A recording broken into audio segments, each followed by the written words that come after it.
Very good evening, dear viewers. Welcome to the news in English here on Rwanda Television. We'll begin with the headlines. Delegations from Rwanda and Uganda have met for the 12th session of the Joint Permanent Commission aimed at examining how cooperation between the two countries can be further expanded. The Ministry of Trade and Industry has warned public transport operators and traders against increasing prices. It is always a pleasure to have you on board, dear viewers. Welcome to this news bulletin in details. Let us kick off tonight's edition. This afternoon at Urugwiro Village, President Kagame received a delegation led by the HRH Prince or neighbor Yao Okter, Royal Ambassador of His Majesty the Asanteni of the Asante Kingdom, Ghana.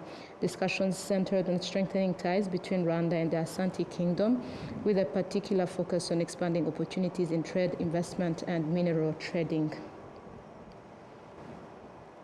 Moving ahead, delegations from Rwanda and Uganda have met for the 12th session for the Joint Permanent Commission aimed at examining how cooperation between the two countries can be further expanded. This three-day meeting is taking place in Kampala and is primarily focused on strengthening the already good relations between the two countries, reflected in cooperation across various sectors, including security, trade, infrastructure, immigration, and social development. Both sides agreed to address challenges that still hinder trade between the two countries, as well as to enhance cooperation in various sectors, including agriculture, industry, construction, and tourism.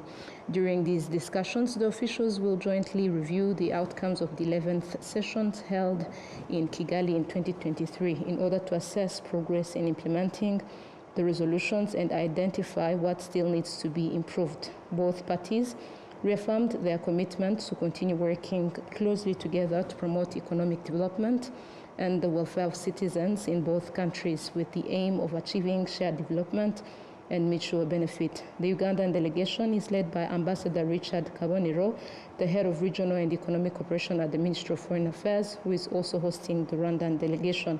And on the Rwandan side, the delegation is led by Teta Gisa, Director General in charge of Africa at Rwanda's Ministry of Foreign Affairs and International Cooperation.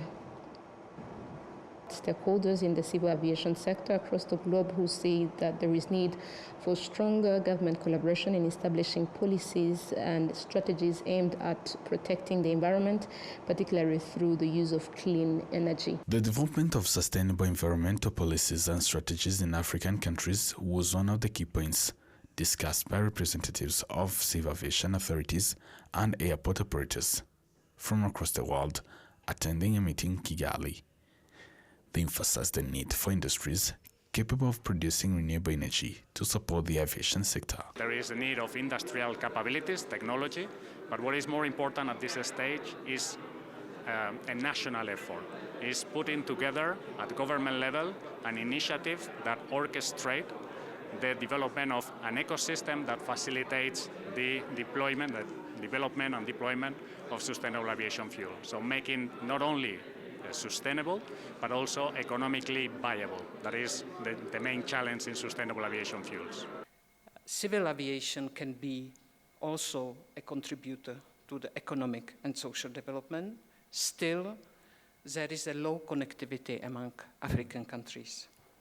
This is why the European Union has been supporting the development and strengthening of the single African air transport market through institutional support and also through technical cooperation. The Deputy Regional Director of the International Civil Aviation Organization, ICAO, for Eastern and Western Africa, Richard Gatete, noted that aviation stakeholders require training to effectively implement environmental protection programs. Like the AFCAC, which is the continental body in charge of civil aviation, we bring them together to also share their experiences. So this workshop brings together a conglomerate of different experts from all across the continent to be able to support aviation experts to contribute to reduction in carbon emissions. The Acting Director General in charge of environment and climate change at the Ministry of Environment, Tade Twagirimana, highlighted that this meeting aligns with Rwanda's ongoing efforts to address climate change and reduce greenhouse gas emissions. The energy sector in particular remains a significant contributor to our nation emissions. According to our NDC 3.0 commitments, energy use accounted for approximately 18% of total emissions in Rwanda, around 1.56 million tons of CO2 equivalent, primarily driven by liquid fossil fuel combustion in transport and other fuel uses. Uniting for climate action, powering sustainable growth. Rwanda is currently prioritizing environmentally friendly transport initiatives. As part of its commitments, the country aims to reduce its greenhouse gas emissions by 38% in 2030, a target that will require an estimated budget of $11 billion. Adam Squizera, RTV News. Now, moving ahead, the Ministry of Trade and Industry has warned public transport operators and traders against increasing prices under the pretext of changes in petroleum product prices. Nora Gladys has the details. At Nyabugogo Bus Park, there is a constant flow of passengers boarding vehicles heading to different destinations. Some passengers say they are satisfied that transport fares have not increased despite the recent adjustment in fuel prices. We heard about it and saw the information. As for me, I'm traveling to Muhanga, and the price they set is still the same. They haven't increased it. I paid 2,000 Rwandan francs. In short, it has helped ease things for us. Fuel prices have gone up, which is obvious, but thanks to the government support, the increase hasn't been too high. We really appreciate the government for the support it is giving us, because the transport is very expensive, but with the support, it manages to keep things at a reasonable standard. Following the announcement of new transport fares, the regulator, Rwanda Utilities Regulatory Authority, has continued to monitor the implementation across the country. Nearly 100 transport operators found overcharging passengers have been penalized. The authority is urging transporters to respect and publicly display fares at bus stops and inside vehicles. Passengers are also encouraged to continue reporting any irregularities. On the side of food buyers, some say that prices of certain items have increased, while traders explain that their pricing depends on the cost at which they purchased the goods. Right now, food prices have increased a lot.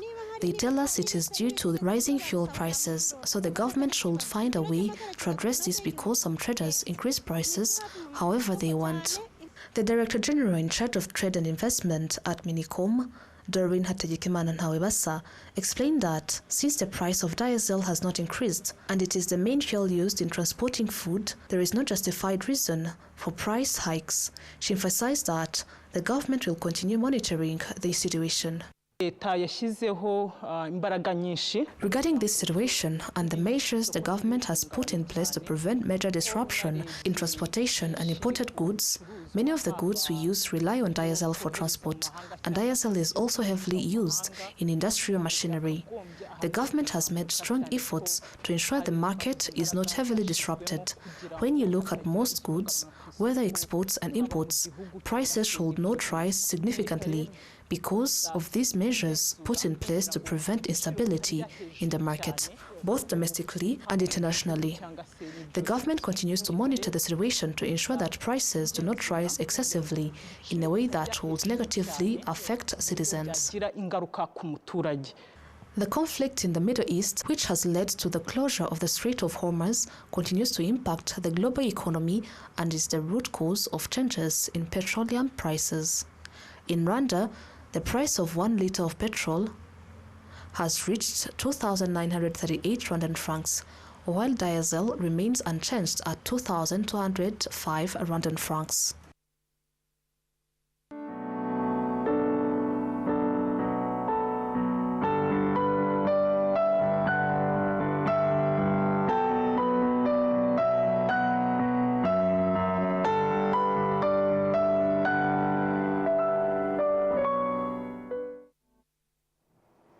Moving ahead, the Minister of National Unity and Civic Engagement, Dr. Bizimana Jean Damascene, joined residents of Nyanza district in commemorating Queen Rosalie Gicanda, who was killed during the genocide against the Tutsi. The Queen's family, friends, and various officials laid wreaths at her burial site located in Nima, Nyanza district, where she was laid to rest. Rosalie Gichanda was the last queen of Rwanda. She was killed on the orders of Captain Ildefonse Nizeyimana, who was stationed at the non-commissioned officers training school Eso Butare. This officer was later sentenced to 35 years in prison after an international criminal tribunal found him guilty of genocide-related crimes against the Tutsi. People who lived with and knew Queen Rosalie Gichanda praise her as an honest person, known for many admirable qualities, including kindness and warmth toward those who visited her. We have a detailed documentary about her life.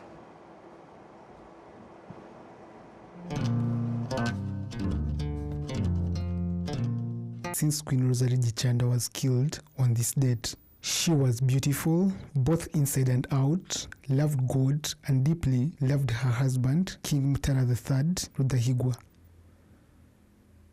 These are words echoed by those who knew Rosalie Gichanda, the last queen of Rwanda, who was killed on April 20th, 1994, during the genocide against the Tutsi. Queen Gichanda was married to King Mutara III Rudahigwa, who was baptized by Charles Leon PL. The two were married for 17 years until King Rudahigwa died on July 25, 1959 in Bujumbura. When Rwanda became a republic, Queen Gichanda was gradually marginalized. In 1961, President Gregory Kayibanda expelled her from the royal palace in Nyanza, and she moved to live in Butare, formerly Astrada. This is now Huye district.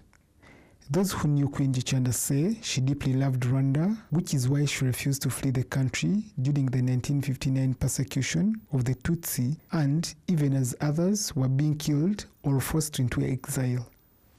Martin Uwariraye, a resident of Huye town, recounts how he used to enjoy social gatherings with other young men at the Queen's residence. The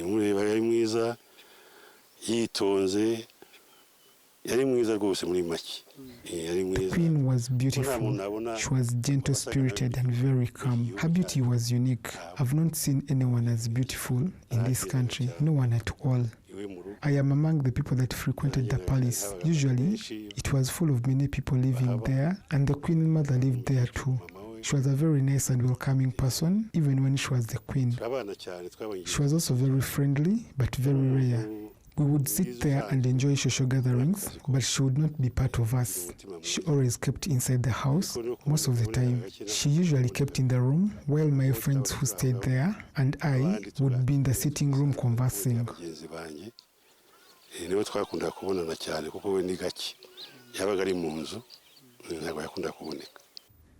In Butare, Queen Rosalie Gichanda lived a humble life with her mother and a few women who helped her with daily tasks. Teresa Mukakagwije explains how she used to accompany the Queen to pray at Butare Cathedral.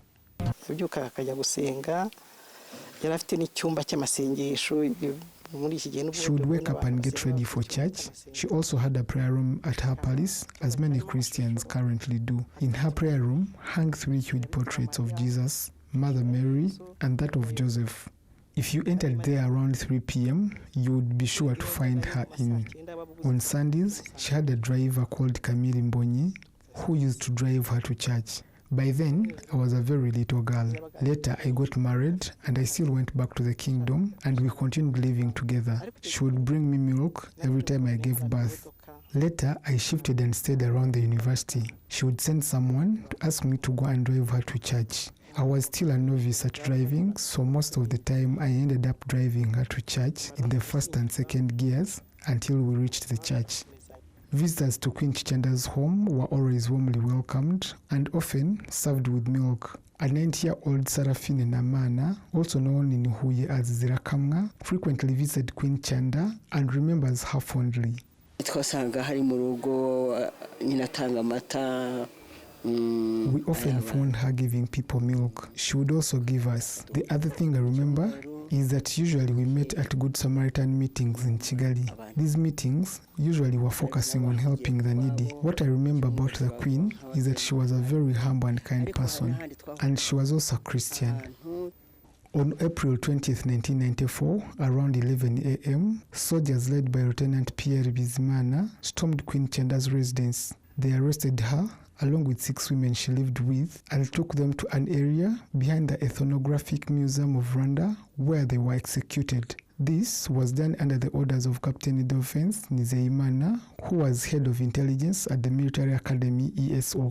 Her house still stands today and is being renovated as part of efforts to preserve historical heritage. Queen Rosary Chanda now rests at Mwima in Nyanza, where King Mutara III Rudahigwa and King Kigeli V Ndahindurwa are also buried. Now, moving ahead, it's been 32 years since the genocide against the Tutsi was stopped, and some people convicted of genocide crimes are completing their prison sentences and returning to their communities.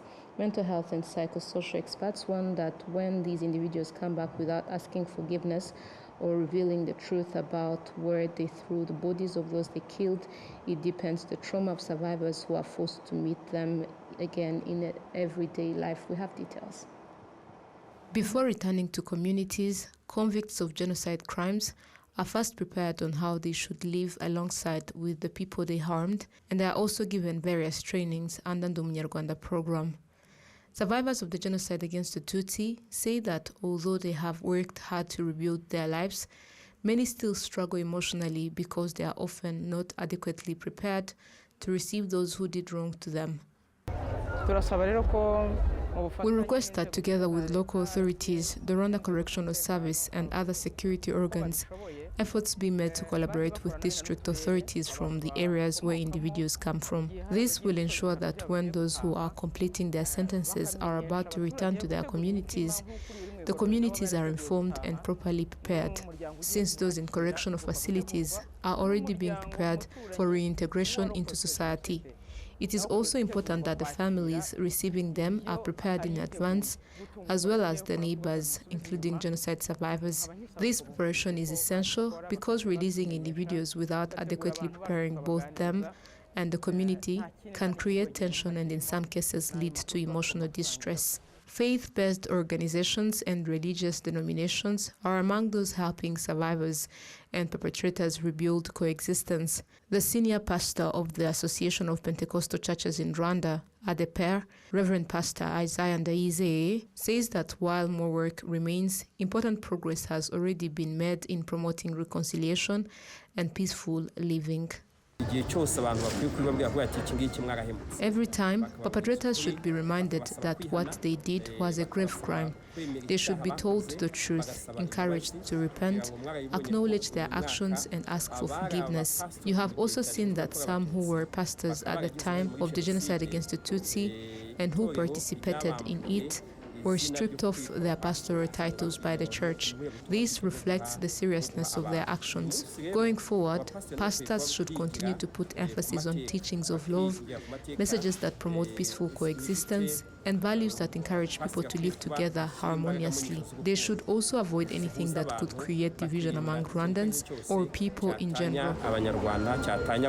Naftal Ahishakiye, the Executive Secretary of IWUKA, the umbrella organization for genocide survivors, explains that continued efforts are being made to prepare Rwandan society to receive those who have completed their sentences for crimes committed during the genocide against the Tutsi, while ensuring survivors' dignity and emotional well-being are protected.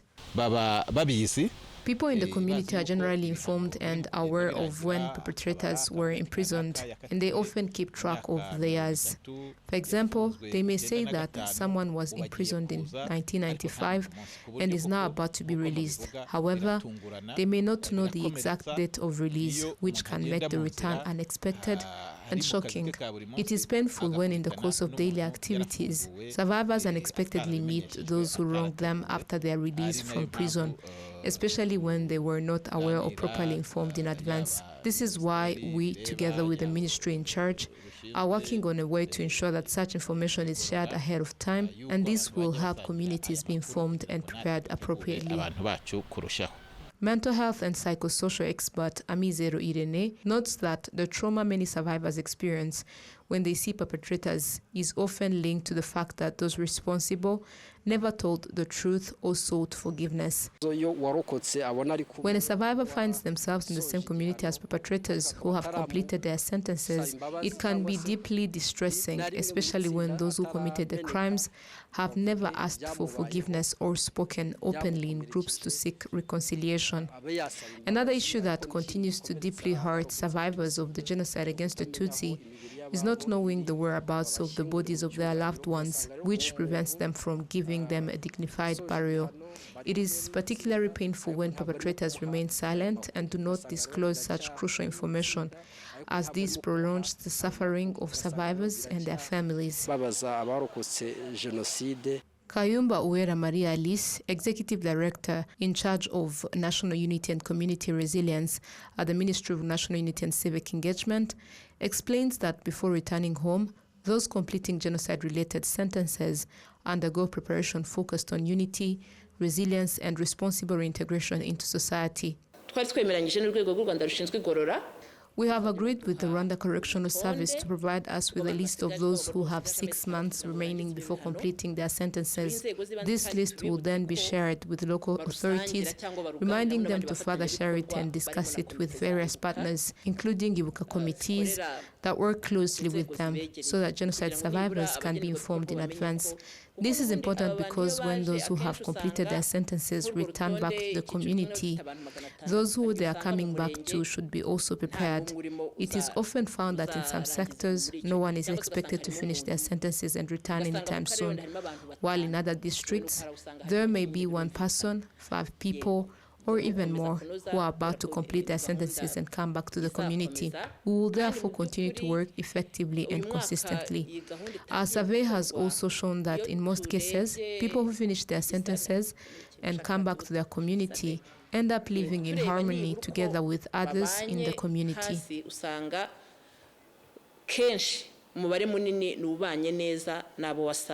The reintegration program officially began on March 18, 2025. Participants received discussions on national unity, resilience, the Ndi Umunyarwanda program, and Rwanda's journey of rebuilding after the genocide against the Tutsi, helping them understand how they should live responsibly within their communities after release. Men are trained at Nyamasheke Correctional Facility, while women receive the same preparation at Nyamagabe Correctional Facility. Since the launch of the program, a total of 2,003 people have already been trained.